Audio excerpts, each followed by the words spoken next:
So let's start with screening. Okay, so here we do see a comic, so I'm not going to tell a joke. So if you heard about the story and you don't laugh, that's reasonable, alright? Okay, so what's this? There's a dog. The dog is trying to sell something to this consumer. So the consumer says that, okay, thank you for the offer, but we don't have a refrigerator need because basically we only eat those meat that is perished. All right. So this is just a comic showing what? Showing that, oh hey, salespersons. So that's sad if you are a salesperson because everybody treat you as a dog and you are always selling some people, selling something that nobody wants to purchase. Okay, so that's the difficulty of salespersons. So if we consider a salesperson and the boss, in many cases, the salesperson would privately observe the market condition. Okay, you as a salesperson, you knock at consumer's door and you try to talk to them, and they say, "Hey, your product is just so bad." All right, it's possible for a salesperson to see that the product is not so welcome, or it's possible for your salesperson to see that your product is so popular. Anyway, that's some information obtained by the salesperson. And obviously, that's a hidden information because the salesperson has no way to change it. Okay? But what's interesting is that if you ask the salesperson about whether the market condition is good or bad, typically your salesperson has an incentive to say it as not so good. Okay? If it is very good, he's going to tell you good. If it's good, he's going to tell you so-so. If it's so-so, he's going to tell you very bad. Why is that? Well, the salesperson works hard to sell something. He or she must somehow try to convince you that it is his effort that sells the product. It's not just because of luck, not just because of the popularity of the product, not because of the brand, not because of the market. It's because of the hard working, so that he or she may negotiate for a better contract for he or she. Right? That's possible. So there's no reason for you to say that the market is good. All right? If I go to somewhere and work for very hard for a day, and then I sell 100 units, for example, I'm going to tell you that, hey, okay, I didn't do something and it's just so easy. The market is so good so that you can hire anybody and they can sell more than me. You're not going to tell them this, right? You as a salesperson, you're going to say, oh, come on, boss, this is just so difficult. No one wants our products, and I spend all my life in that particular 2 hours or 3 hours. I spend all my efforts so that I can sell 100 units. Something like that. So there's really no reason for you to tell your boss that this project is easy, this homework is easy, this assignment is easy, right? Whenever someone assigns you a task, you try to convince them that this task is difficult. I need 8 days instead of 4 days. I need 1 million budget instead of just 100, something like that. So you always claim that the situation is bad. Well, that's reasonable, but you as a boss, you actually concerned about this. First, you need to design a compensation plan, right? And of course, that information regarding market condition is useful, but if you simply ask them, you're going to get incorrect market condition. You're going to underestimate the popularity of your product. That's not good at all. So you as a boss, you need to try to think about how to screen out those true market conditions. Well, there are many ways, but maybe you also consider contract design. What's that? You tell your salesperson saying that, hey, how about this? I'm going to give you 2 options for the next month. Either you get your fixed salary as 2,000 NT dollars, but for each unit, you're going to earn 2,000 commission depending on how much you sell. Okay? Or your fixed salary is high, let's say 20,000, but then for each unit you sell, you only get $200. You let the salesperson to do the selection by themselves. Okay? So now consider a salesperson. A salesperson knows the market condition. He has some prediction about X. Okay? What's going to happen if the salesperson believes the market condition would be very good and X would be very high? The salesperson should naturally choose the one with high commission. On the contrary, if the salesperson believes the market condition is very bad, X is going to be low, he or she should select the one with the fixed salary, right? So by observing what this salesperson is choosing, that conveys some information regarding his belief, all right? His belief is not always correct. Your contract is not always effective in screening out information, but it's better than nothing, okay? So you design a compensation plan for your salesperson to select from.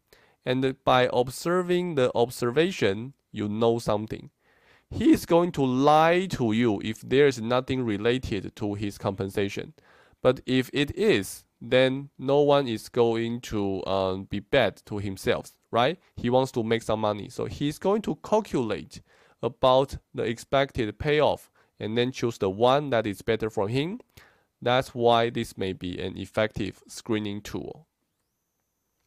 The similar thing happens between sellers and the consumers, right? So a seller typically does not know how much a consumer is willing to pay for a product.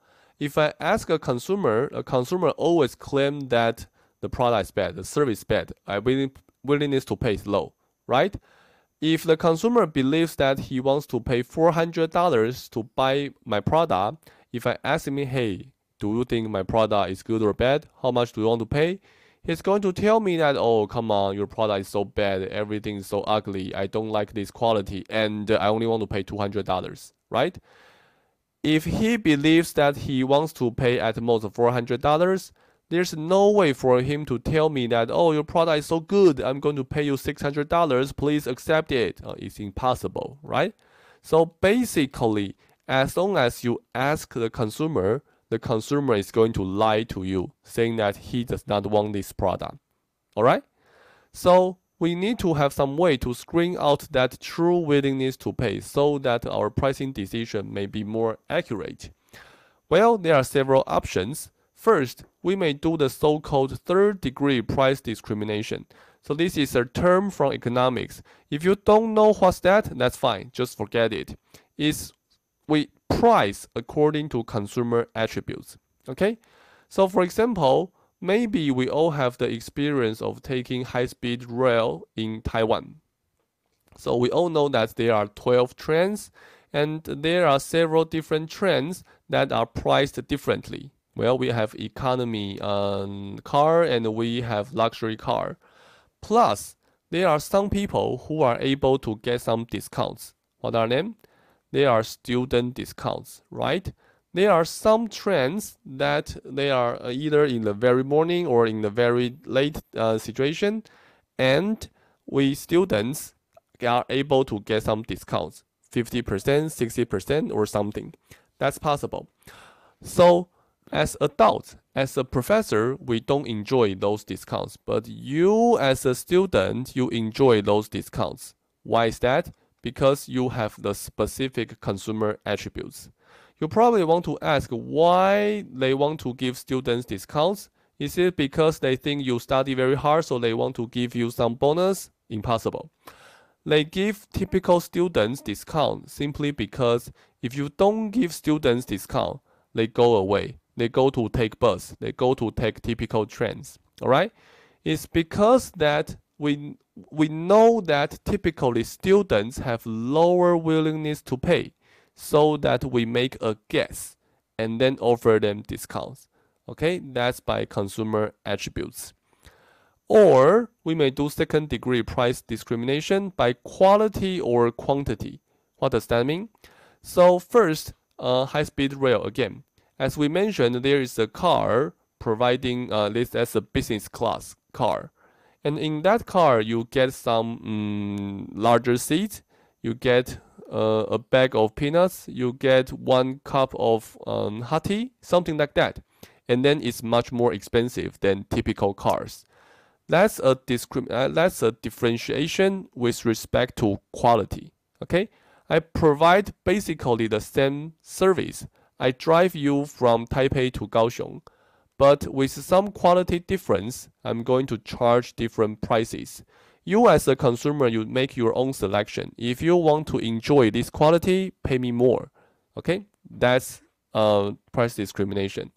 Or you may choose to buy just one Coca-Cola, or you may want to buy a box of that. Then you choose your quantity, your consumption quantity. And if you buy a lot, I'm going to give you some discount. So especially for second degree price discrimination, you do see how it is effective to provide consumers some options so that we may know more about them. If you see a consumer buying a high quality ticket, that somehow conveys some information regarding this consumer, right? If you see someone buying a lot of Coke, that somehow means something to us. If one Coke is priced at 10, and if 12 Coke is priced at 120, the screening is not going to be effective. You somehow need to give those guys some quantity discounts so that your box of items is attractive enough so that you are able to identify those guys who are really willing to drink Coke. Okay, that's the idea. Again, that those followers make some selections. So if we combine the previous two examples, probably you already see some key information. Suppose there is a follower having some hidden information. One thing that we as a leader may act, is to offer multiple contracts or options for the followers to self-select.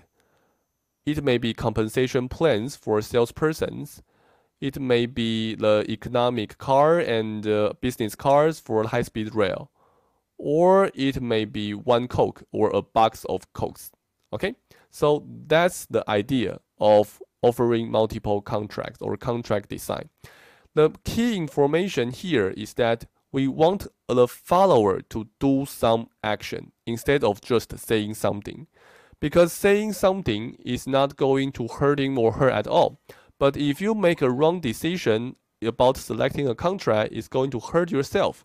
So that's going to become incentive. That's going to provide them some incentive to tell the truth by making a wise selection. Okay?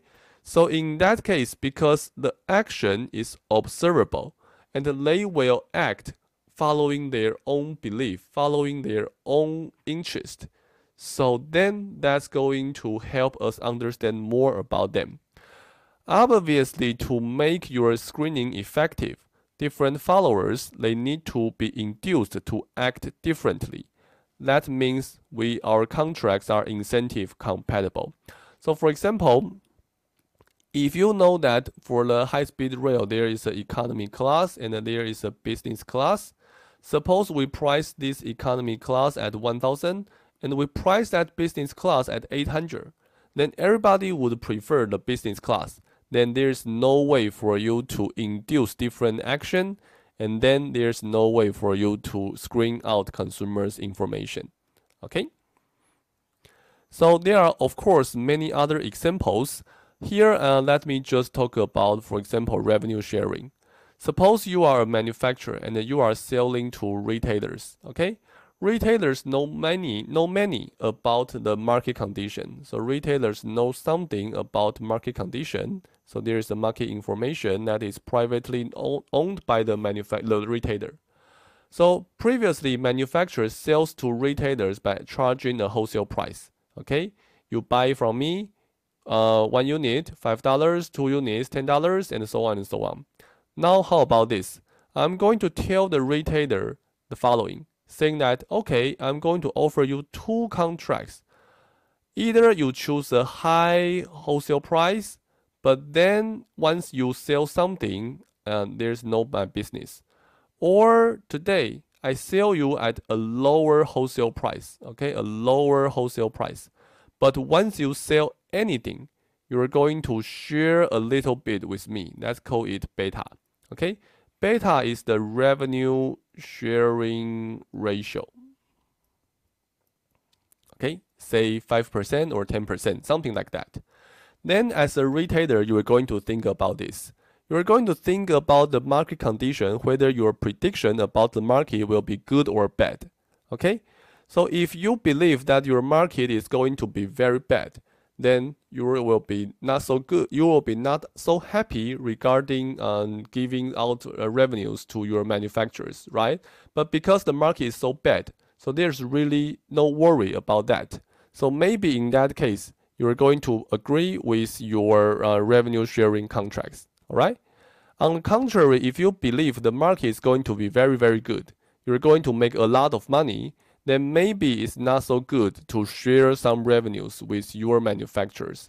Then it may be better to pay a little bit more in front, okay? Because as long as you are able to sell everything, you don't worry about paying a little bit more at the beginning. So basically, that's the way we want to do by offering options that are good or bad for different people in different situations so that we may know more from them.